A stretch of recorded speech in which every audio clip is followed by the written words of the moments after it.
Hello, everyone, and welcome back to Season 2 of Fantasy Gods. As always, my name is Brett Chaves, and joining me today for the first time ever is Ben Pope, our new co-host. Ben, thanks so much for joining us here on the show. Oh, I thank you, Mr. Chaves. Well, I know I'm not the delightful Toby White that you had last semester, but hopefully I can kind of fill his shoes and we can talk some fantasy football here as well. Absolutely, and obviously we miss Toby. Hope he's doing well and whatever he's going to on his future endeavors. And Ben, let's get started right away with our Week 1 standouts. Week 1 was obviously very impactful in the NFL, especially for fantasy. So we're going to go down in order in terms of skill position players on who really stood out in that first week in the National Football League, starting with quarterback. Yeah, well, I actually have Jalen Hurts as my standout quarterback for Week 1. Had an unbelievable game against the Atlanta Falcons, had a 77% completion percentage, had nearly 28 fantasy points. So if you had him in your lineup, he had an absolutely great game. Around 265 yards passing and 3 touchdowns all through the air. Had a great connection with Devontae Smith and Quez Watkins as well. Had a touchdown with Dallas Goedert. Had a really unbelievable game, and I honestly think that he might be a set-in for getting quarterback 1 kind of the rest of the way. Yeah, absolutely. I mean, just taking a look at him, it's impressive what he did, especially with the connection with Devonta Smith. Looking towards, the fantasy perspective, in terms of middle of the back half of the season, definitely look for Jalen Hurts to be a solid QB1. For sure, and he was someone that was drafted outside the consensus top 12 quarterback, so It was someone that a lot of people picked up late, and they should be happy with it. Absolutely. So let's now take a look at running back. I have Nick Chubb from the Cleveland Browns. Had 15 attempts for 83 yards and 1 touchdown, totaled about 22 points in ESPN fantasy leagues. Certainly one of the more standout running backs Ben this year. Has to compete for touches with Kareem Hunt, but certainly in this Week 1 matchup against the Chiefs stood out in that backfield for the Cleveland Browns. And if you have him in your lineup, certainly keep him there the entire season.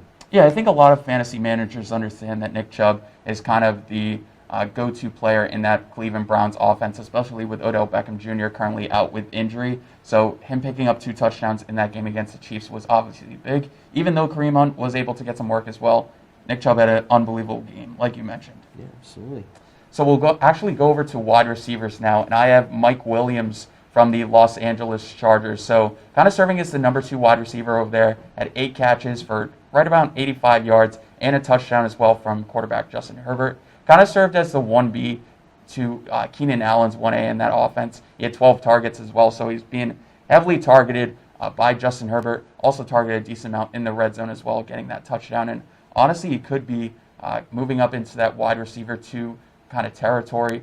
Maybe on the fringe there, so maybe a high-end wide receiver 3, but had an unbelievable game against the Washington football team. And he looks unbelievable. And if that connection with Keenan Allen and Justin Herbert stays, he should have a great season.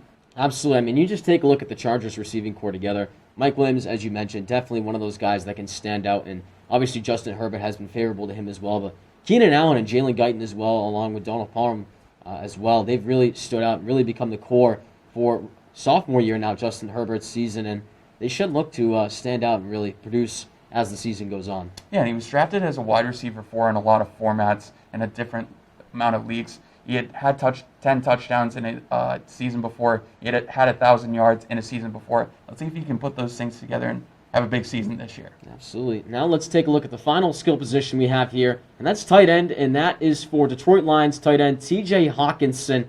Had 8 receptions for 97 yards and 1 touchdown. Considering the wide receiver core that Detroit has this season with Amon-Ra St. Brown, Tyrell Williams, Quintez Cephas as well, not on the strong end in terms of, wide receiver core, so Hawkinson was really looked to for fantasy owners this year to step up and be that primary receiver for Jared Goff, and he stepped up in this first game against the 49ers, 25 total fantasy points in ESPN PPR leagues, and Ben, I don't think there's any much more to say here about T.J. Hawkinson, probably a top 3 tight end this season. Well, it's going to be very close with guys like George Kittle, Darren Waller, and obviously Travis Kelce, who's been the number 1 tight end over the last 5 years or so. He's been so unbelievable. But with the target share, he's looking to get in Detroit with Jared Goff as their quarterback and to be trailing a lot in games. So he honestly should get a really good target share. And he's an explosive player, as we saw last Sunday against the 49ers. So really interesting to see what he can do the rest of this season. All right, so that's going to wrap it up here for Season 2, Episode 1 of Fantasy Gods. As always, my name is Brett Chaves. And I'm Ben Pope. Let's say it one last time here for the first episode. Keep calm, and play fantasy. See you guys later.